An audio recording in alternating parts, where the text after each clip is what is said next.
안녕하세요. 강실입니다.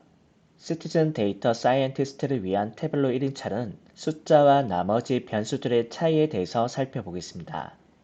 먼저 사전에 제공해 드렸던 샘플 데이터를 연결한 다음에 질문에 대한 답을 하나씩 찾아보겠습니다. 먼저 여러분들 PC에 있는 바탕화면에서 태블로 데스크탑을 더블 클릭해서 오픈하겠습니다. 그럼 지금과 같이 시작 페이지가 나오게 되는데요.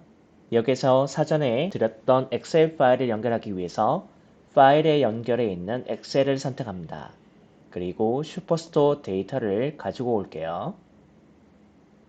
자, 그럼 21개의 필드와 11,000개의 행으로 이루어져 있는 데이터를 가지고 왔는데요.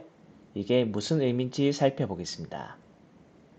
먼저 사전에 드렸던 데이터를 보시면 지금과 같이 엑셀과 같은 스프레드시트 형태에서는 첫 번째 행이 필드명으로 인식이 됩니다.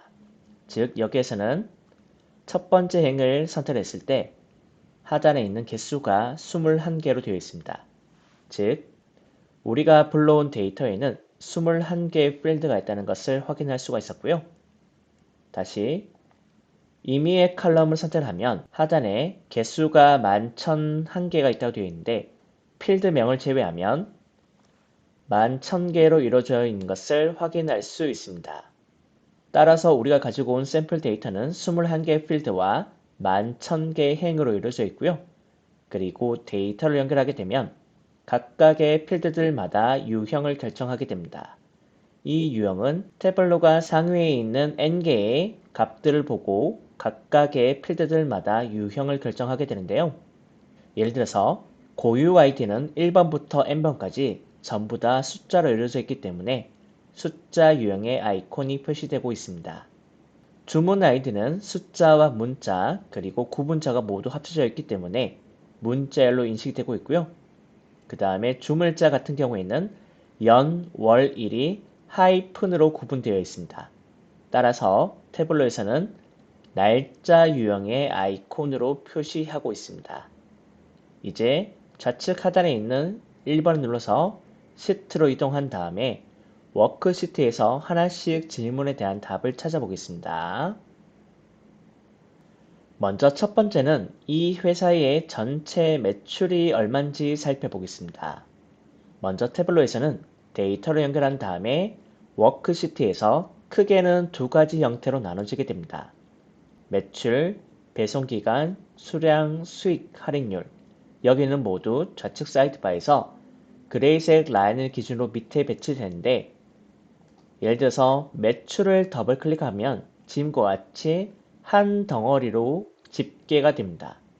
우리는 매출이란 필드를 더블 클릭했지만 태블로에서는 이것을 합계 매출, 즉 sum 매출로 쿼리 형태로 반환해 줬습니다.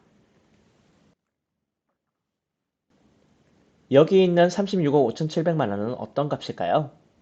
우리가 다시 데이터 원본으로 넘어가 보면 매출이란 컬럼에 첫 번째 행부터 마지막 행까지의 전체 합이 36억 5,700만 원이 됩니다. 따라서 태블로에서는 먼저 숫자 유형되어 있는 필드를 전체 다 집계를 해서 한 덩어리로 표시하게 됩니다.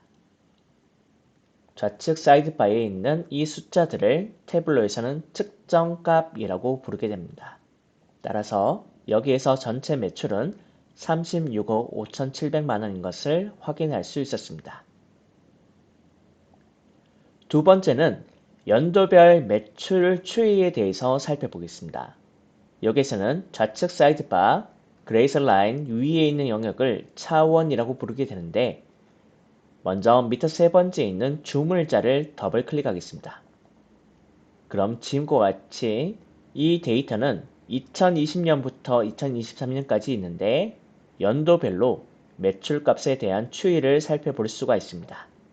즉 2020년보다 21년, 21년보다 22년, 22년보다 23년 매출이 해마다 늘어나고 있는 것을 볼 수 있습니다.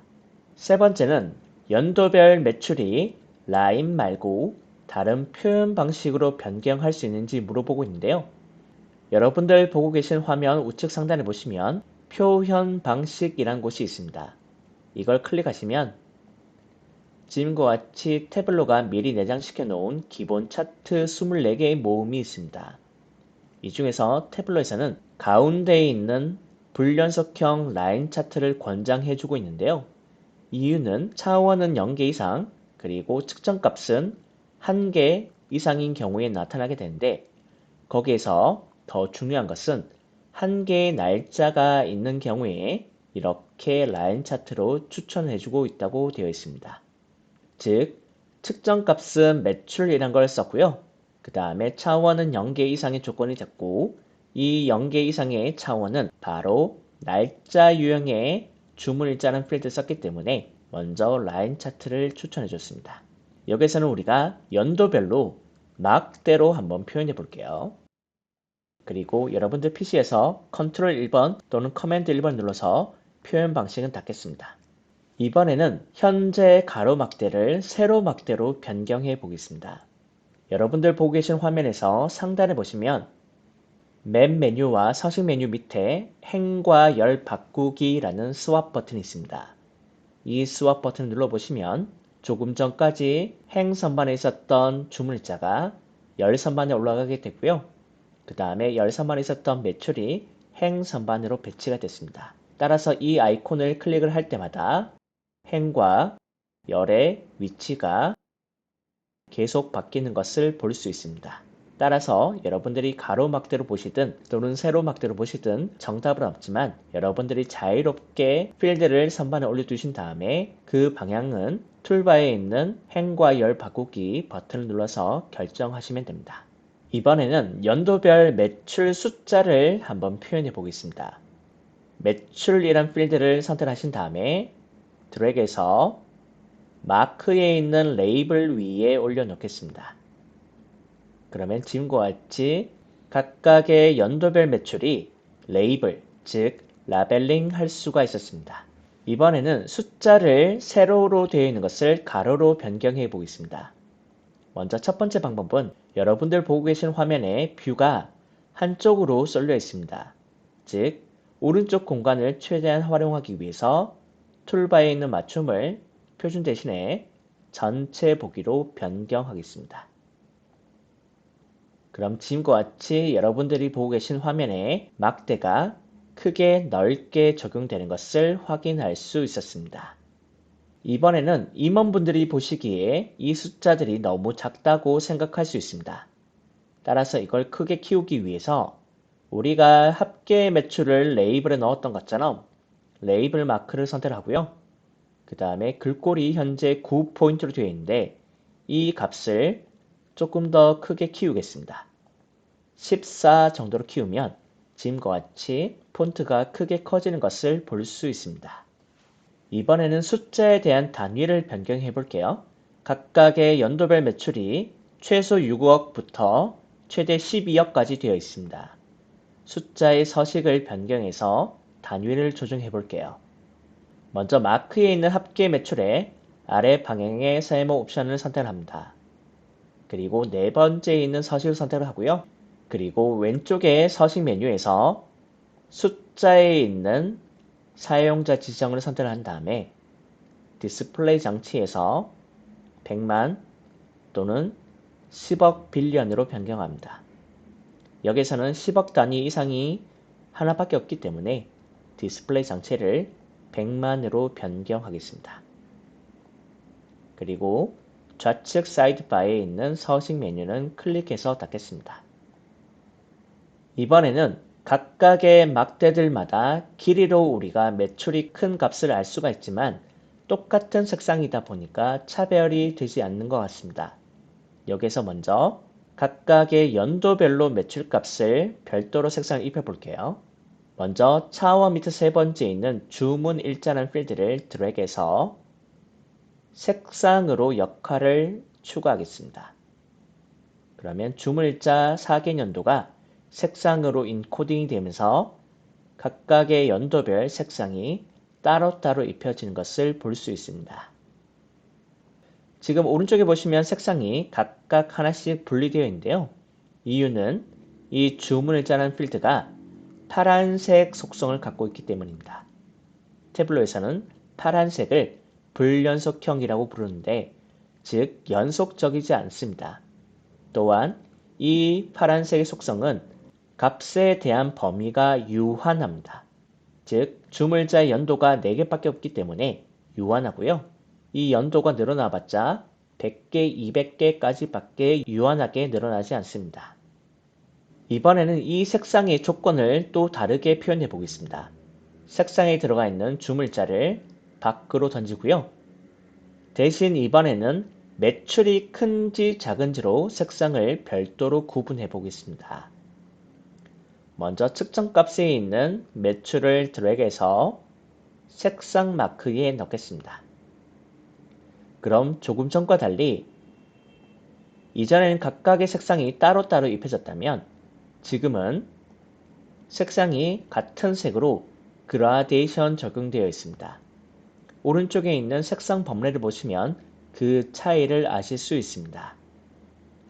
이유는 왼쪽에 있는 652M 같은 경우에는 이 4가지 값 중에서 매출이 가장 작았던 2020년에 매출에 대한 반올림 값이 있고요.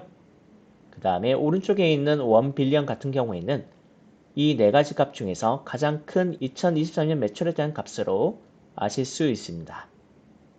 따라서 색상을 표현하는 방법은 파란색으로 표현하는 불연속형, 그리고 초록색으로 표현하는 연속형이 있고요. 이거에 대한 정답은 따로 없지만 여러분들이 상황을 보시고 그 속성을 잘 활용하시면 좋습니다. 색상이 마음에 들지 않으시다면 더블 클릭을 하신 다음에 색상표에서 다양한 색상 팔레트를 이용하실 수 있습니다. 따라서 정리를 하자면 숫자는 한 덩어리로 차트 형태로 만들어진 다음에 좌측 사이드바 그레이셀 라인 위에 있는 차원으로 이 숫자의 한 덩어리를 여러 개의 덩어리로 나누게 됩니다. 태블로는 기본적으로 하나의 값으로 모은 다음에 이걸 여러 개의 덩어리로 나누게 됩니다. 여기에서는 매출이라는 숫자 유형의 필드를 한 덩어리로 만든 다음에 이걸 연도별로 나눠보고요. 그 다음에 라인 대신에 막대로, 그리고 이 막대를 색상을 불연속형, 그 다음에 연속형 기준으로도 나눠봤습니다. 시티즌 데이터 사이언티스트를 위한 태블로 1일차는 숫자와 나머지 변수들의 차이를 살펴봤고요. 숫자는 한 덩어리로 집계를 통해서 만든 다음에 차원에 있는 변수들로 여러 개의 덩어리로 나눌 수 있게 됩니다. 고맙습니다.